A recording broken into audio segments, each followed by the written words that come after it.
অশোকনগর নবীন সংঘের পরিচালনায় বসন্ত উৎসব পা দিল এবছর চতুর্থ বর্ষ। অনুষ্ঠানের সূচনা করলেন অশোকনগর 6 নম্বর ওয়ার্ডের কাউন্সিলর রেশমি ভট্টাচার্য। অনুষ্ঠানে উপস্থিত ছিলেন মিউজিক ডিরেক্টর লিঙ্কন রয় চৌধুরী। গান গেয়ে গেলেন পাড়ার ছেলের মতো। আবির খেলা, ছোটদের নৃত্যানুষ্ঠান, গান সব মিলিয়ে সবাই মাতিয়ে রাখলো এলাকাবাসীকে।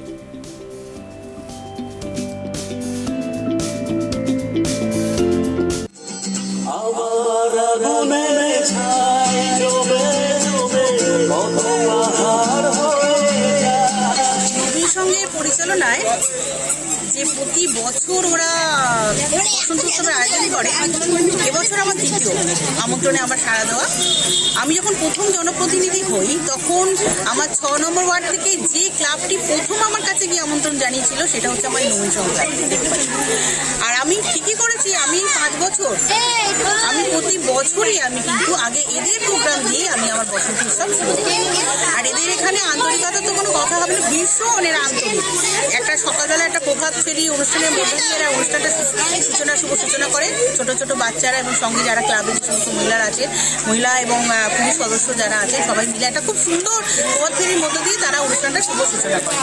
আর আপনারা জানেন যে গত 2 বছর আমাদের করোনার কারণে সেভাবে হয়তো বসন্ত উৎসবটা সেভাবে মানুষজন করে উঠতে পারেনি, কিন্তু এবছর ব্যাপক সাড়া পড়েছে বসন্ত উৎসবে। কালকে থেকে শুভ সূচনা আমি দেখছি, কালকে কেন 5-6 তারিখ থেকে আমি দেখছি বিভিন্ন জায়গায় এই বসন্ত উৎসব শুরু হয়েছে।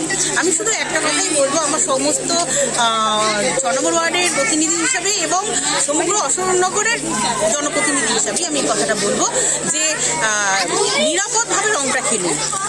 একের আনন্দ যেন অপরের নিরানন্দের কারণ না হয়, আর যারা ইচ্ছুক নয় তাদের গায়ে যেন রংটা দেয়া না হয়। এইটা আনন্দের উৎসব, সেই আনন্দের উৎসবটা যেন আনন্দের মধ্য দিয়ে শেষ হয়। ঋতুরাজ বসন্ত আমাদের দ্বারে জাগ্রত, সুতরাং আমরা আনন্দের মধ্য দিয়ে রং খেলবো। আর আজকে রঙের কোনো কালার হবে না, মিলেমিশে সব একাকার, সব রঙই আজকে আমি মাখবো। আর সবাই ভালো থাকবে, সুস্থভাবে রং খেলবে।